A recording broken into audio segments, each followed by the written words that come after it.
A few weeks ago, I drove my daughter Addie down to Belmont University and Vanderbilt for a drive-through of both campuses.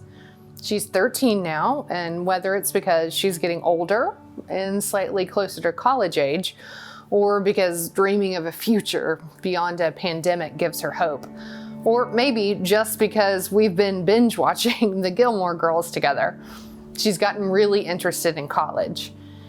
She's actually emailed 189 colleges requesting more information, along with any free merchandise they may be willing to send. We're getting logoed sharks and wall pennants almost every single day. Her dad and I, though, both went to Belmont and Vandy, so we may end up being those parents who encourage her to simply take a look at them again. No pressure, right? Just take a look. On our driving tour, I was pointing out places of import, great and small. That's the library. There's the old gym. Oh, that place has the best coffee. That's the building where your dad and I met on the first day of college, the very first class I ever sat down in. That's where, over the course of a semester, my favorite professor pulled back the veil on Jesus' ministry and mission in the world, and everything changed. And as we drove through both campuses, we each noticed something else. By sheer coincidence, it was move-in day for both schools. There were cars pulled over to the side of the drive everywhere, with students carrying boxes, pulling luggage. We even saw one guy with one of those pet carrier backpacks with the small face of a cat peeking out from the round window. He must have needed just a little more time to say goodbye. Each of them crossing over the threshold into something new. And as Addie watched all of this unfolding with excitement and anticipation in her eyes, I was watching her for a moment, able to imagine that threshold experience that lies in the not too distant future for us. It was like I could see it in the far off distance. Her packing up her room, choosing from one of those 189 colleges, or maybe one she's not even heard of yet. Our car pulled to the side of a driveway, trunk open, boxes being hoisted out. And as I looked at her, I just wanted time to stop.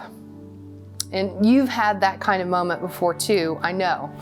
Maybe it looked nothing like the experience of touring the schools, but we've all had threshold moments before, even if we haven't named them as such. In the Celtic Christian tradition, there are prayers for literally crossing a threshold, for the act of walking through a doorway. In a house, the threshold is the opening that keeps the structure from being a closed-in box, the place where we put out our welcome mats. The threshold marks the place of setting out, from the private to the public, the line that invites us to a new day, a new face, the open air. Over this past year, we've certainly inhabited one side of the threshold more than perhaps any time before. Maybe at times our homes have even felt like those closed-in boxes. But staying on one side of the threshold has protected us, kept us safe, and demonstrated our love of neighbor. But thresholds are so much more than just doorways. In a larger geographical space, thresholds mark the edges of things, where land meets land, shore meeting ocean, earth meeting sky. There are also metaphorical crossings in our lives, where transitions are marked. Dawn and dusk, the start of a new task, the beginning of a journey, the transition of seasons, between night and day, or even between work and home in the short space of a daily commute, even when that commute is from the bedroom to the kitchen. In the sense of time, thresholds mark the shift from one span of days into another. A birthday, the start of a new job, the first day of retirement, a baby being born, an emptying nest, a season of grief. For people of faith, there's one more dimension to thresholds. They are about the space or time to open to God. They are about the sacredness of life with God. They are liminal moments, sacred times when, yes, the clock does keep ticking, but somehow we don't experience time in the normal way at all. One poet says, thresholds aren't about figuring things out. When you explore these thresholds, meaning these holy thresholds, it's about resting into mystery. They are liminal places where we release the old and the new has yet to come into fullness. And these thresholds, like others that we experience, are uncomfortable. So our tendency may well be to try and do something, to say something, to move things along. But these moments, these seasons in our lives are about staying present, and they're about staying attentive. They're about noticing where we find ourselves and where we notice God's presence. Our Hebrew Bible reading today is a story of threshold. It's a story about the transition from one prophet, Elijah, to his protege, Elisha. The bond between them was strong. It had been since the day years before when Elijah threw his coat around Elisha, and Elisha started following him, a witness to all that Elijah had done since that day. But today's reading begins with God's plan to carry Elijah to heaven in a windstorm.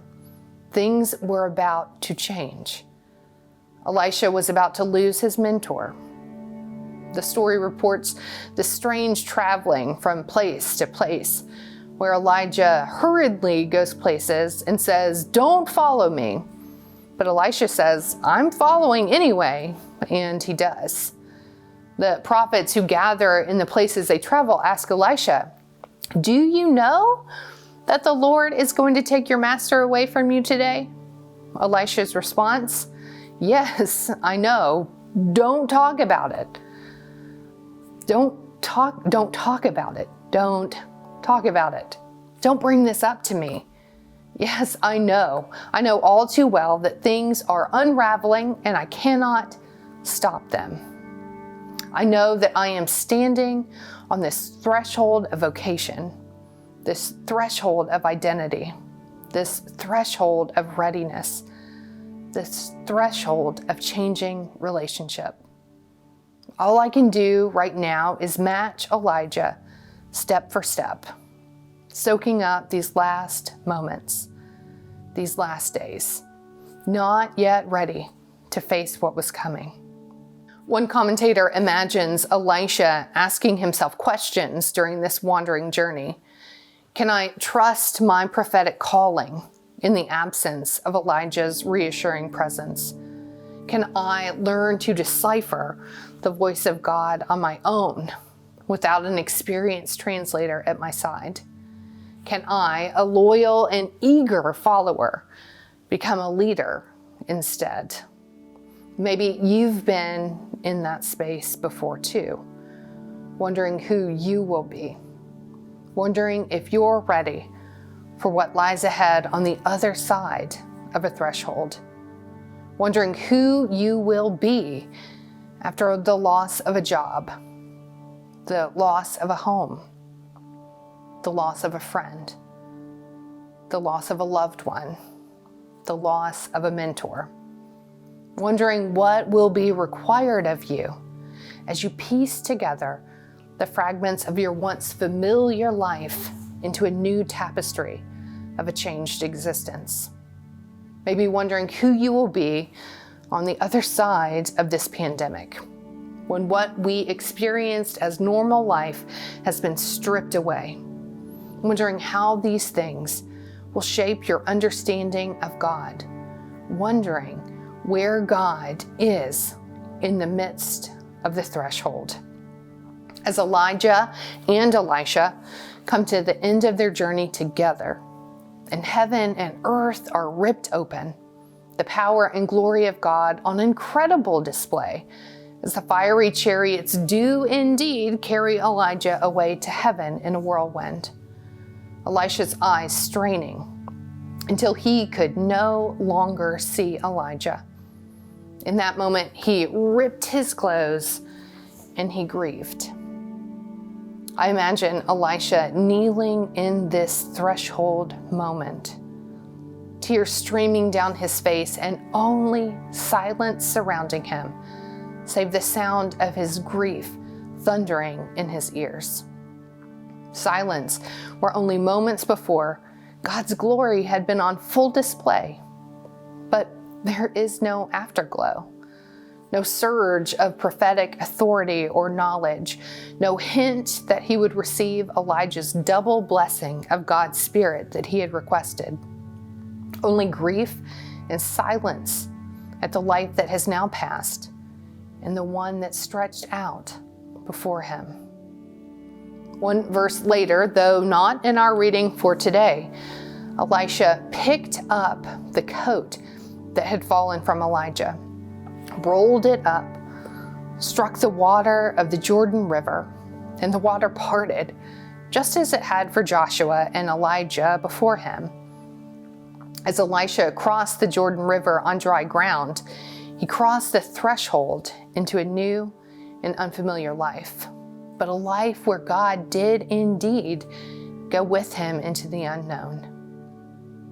God went with him in his continued grief, in his disillusionment as he took on the mantle, as he became a leader. On this Transfiguration Sunday, we think of other disciples as well who saw heaven and earth torn open, the veil pulled back, and God's glory on display. It started out as a hike, 6 days after Jesus told his disciples that the Son of Man will suffer greatly, that he will be rejected and he will be killed. When Peter says, no, this won't happen to you. And Jesus rebukes him. 6 days later, Jesus takes Peter, James, and John up the mountain.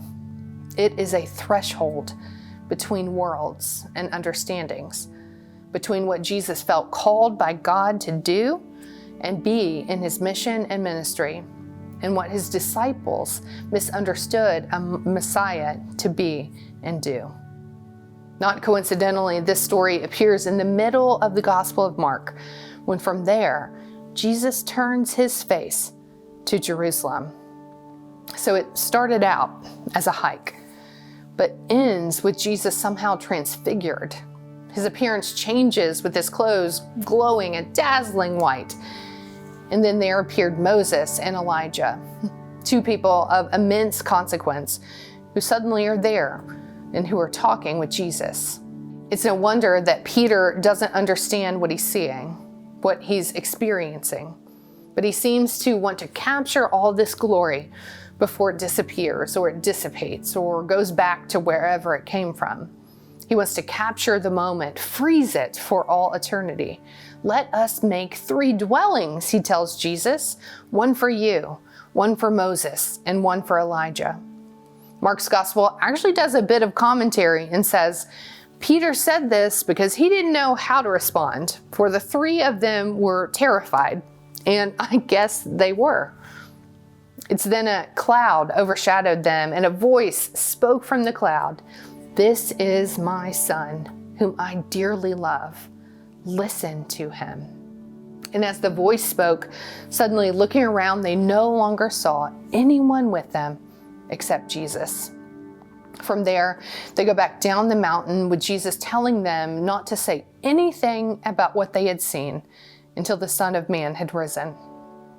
I can imagine these disciples looking at each other and saying, what in the world would we say about what just happened? Just like Elijah, how would they ever describe what they saw? Up until the threshold of that mountaintop experience, Jesus had been their teacher, a healer, a miracle worker. They were his disciples, learning from him about God's love, about his healing work in the world. They wanted to emulate him, no doubt. But there on that mountain, the veil was pulled back, and for the first time, they saw Jesus in a new way. The glory of God shone through him. He was transfigured, a word we probably never employ except for this one day a year. And sometimes we use the word transform interchangeably with transfigure. But there is a key difference. The nature of Jesus didn't transform on that mountain. He didn't become something new. Instead, his divine nature was revealed to the disciples there. The veil was pulled back for a moment. And for the first time, the disciples saw him, really saw him. What transforms in this encounter was the disciples. It was a threshold of new understanding, new comprehension of who Jesus was, an understanding that they would need to carry back down the mountain with them as they took that first journey toward Holy Week. And now we too stand on a threshold today. We make our way down from the season of Epiphany, with its focus on God being revealed to us, to the season of Lent, with Ash Wednesday this week. It's a journey that inevitably leads to the cross, but also the empty tomb. No wonder if you've walked this road many times before, or if this will be your first time marking the days of Lent. We approach this season, this year, with a collective grief like Elisha. Our lives before the pandemic are but memories now in so many ways. We approach this season with collective bewilderment like Peter. Where is God leading us through this threshold? What can we cling to as we peer into an unknown tomorrow? On this journey with Jesus toward Easter, can we, like never before, experience the reality that it is still Jesus who travels with us, not just in our remembrance of the stories that we'll read together on Sundays, but in the reality of the risen Christ who does not leave us in our grief, the risen Christ who walks beside us even now, the one who pulls back the veil and invites us into life with God, life where there is grace, where there's reconciliation, healing, recovery, forgiveness, peace, life where there is love, and life where there is hope, life where there is resurrection on the other side of the threshold. May it be so. Amen.